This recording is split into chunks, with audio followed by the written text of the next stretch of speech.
So today we're going to do chapter 13.5 about complementary events. So this is taken from your textbook. I just want to write something here to clarify. So please write this on your notes. So in some situations, there are only two possible outcomes. This is important.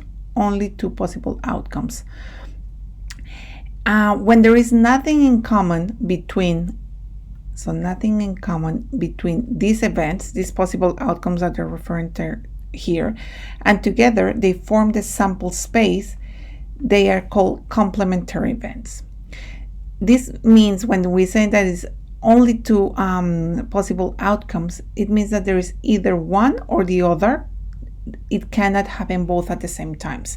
So I'm going to do like a good example of this one is, for example, when we're talking about tossing a coin.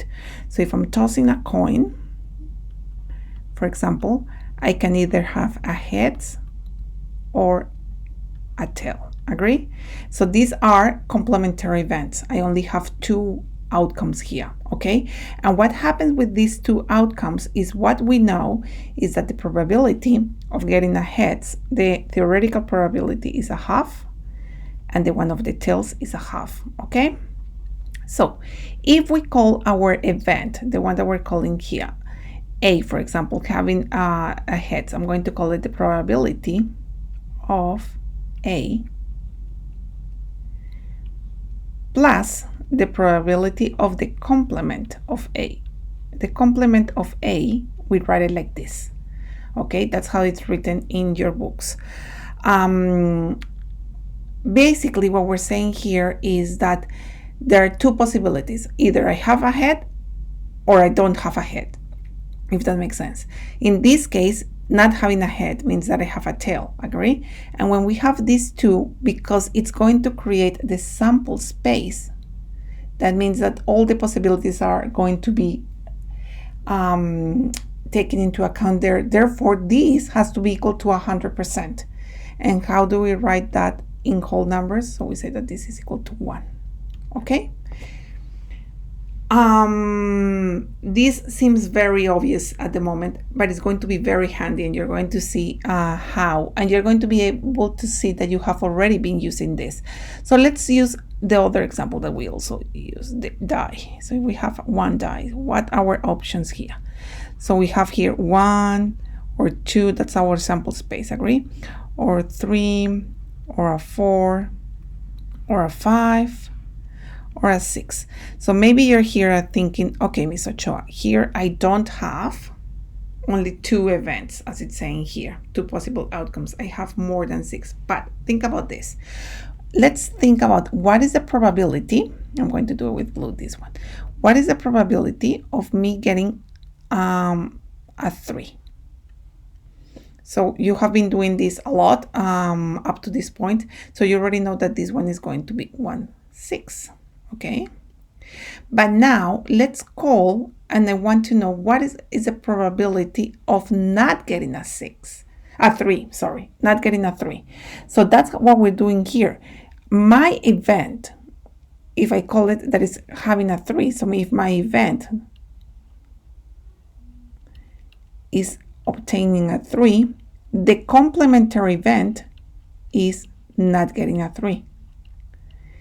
And I have made up in separating 2 different events, only 2. What happens is that we know that not having a 3 is actually can be a 1 or a 2 or a 4 or a 5 or a 6, okay? So how is this useful? Because that means that I can calculate my probability of not having a 3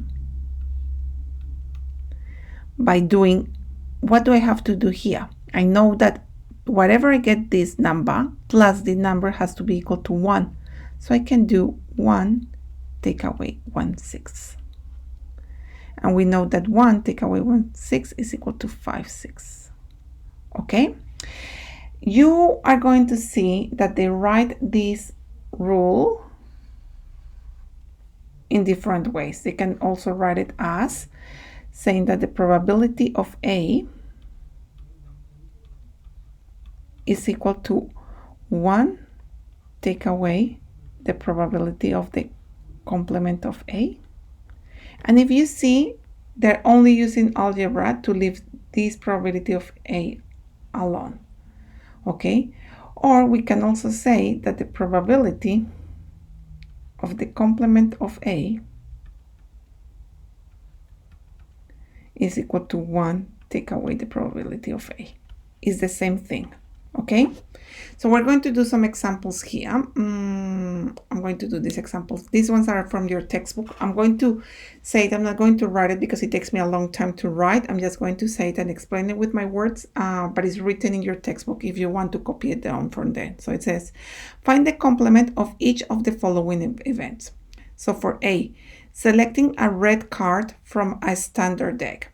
So what we have to think about here is what options do we have when we have a deck of cards. So we're talking here of a red card. So we're talking about the color. What options do I have? I either have reds or blacks. Agree? So what will be the complementary event? So it will be selecting a black card. Okay? That's the one for this one. Rolling 2 dice and getting a total greater than 9.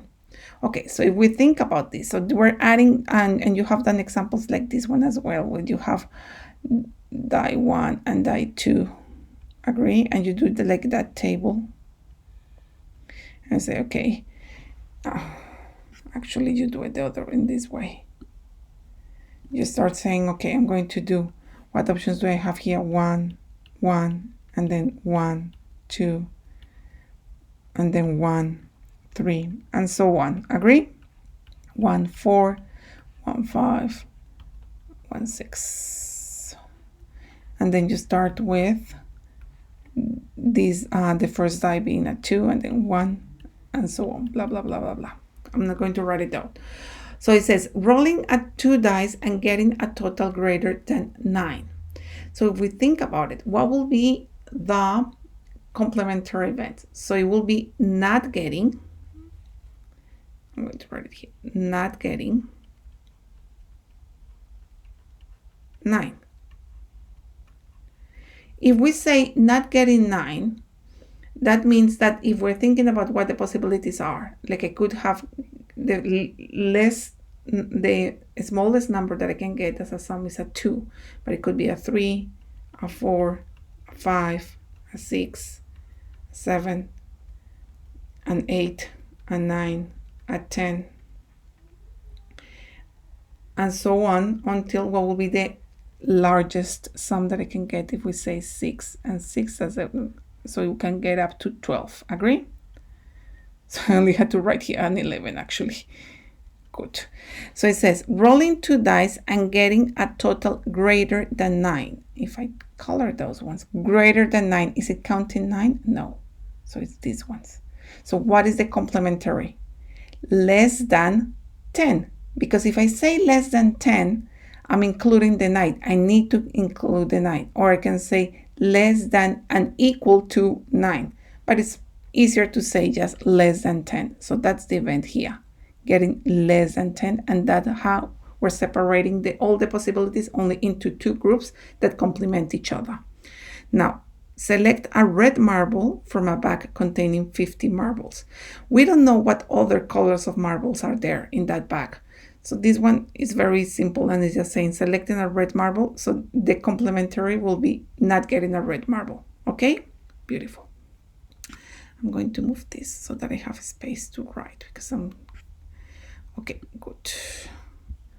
So it says, example 9. If a card is drawn from a pack of 52 cards, what is the probability that the card is not a diamond? So if we want to know the probability of not getting a diamond, that's what it's asking us.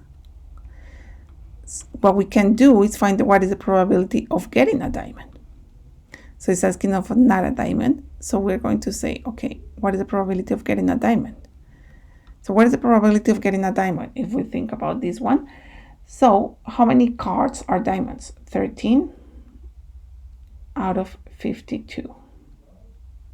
Agree? And we know that we can't simplify this fraction because 13 is a prime number. So how we're going to find of not getting a diamond. We just have to do 1 take away 13 over 52. You can take your calculator. You're allowed to use your calculator for this one and do it with your calculator if you want. I'm doing it here, and I'm getting that this is going to be equal to 3/4.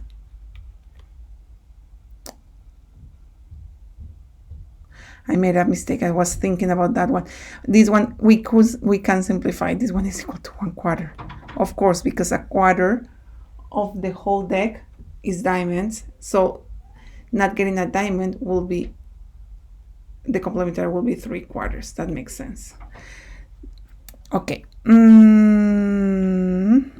This one. This is an example that I took from one of the homework that you have already done. And it says a die was rolled. So this one we have an experimental probability, and it says a die was rolled 300 times and the results recorded in the table shown.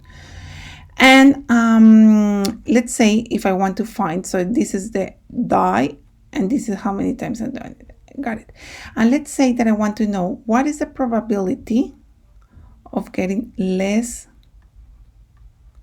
than 6. So what happens here, if we say less than 6, we know that we have to do all of these ones. So there is a long way that we can do it, and it's add all these up and then divide all of these divided by 300. But the other way that we can do it is saying, okay, what is the probability of the complementary event? What will be the complementary event? Getting a 6. So that one will be 62 out of 300. And if I simplify that with my calculator, because I'm not trusting my maths skills today, so this is equal to 31 out of 150.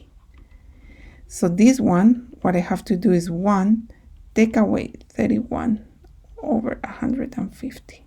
And if I do that, I find that this is 119 out of 150. And that's my answer. Now, if we want to check to do it here, just to make sure that we have the same answer, what do I have to do? I have to do 38 plus 50 plus 51 plus 47 plus 52. Let's do that.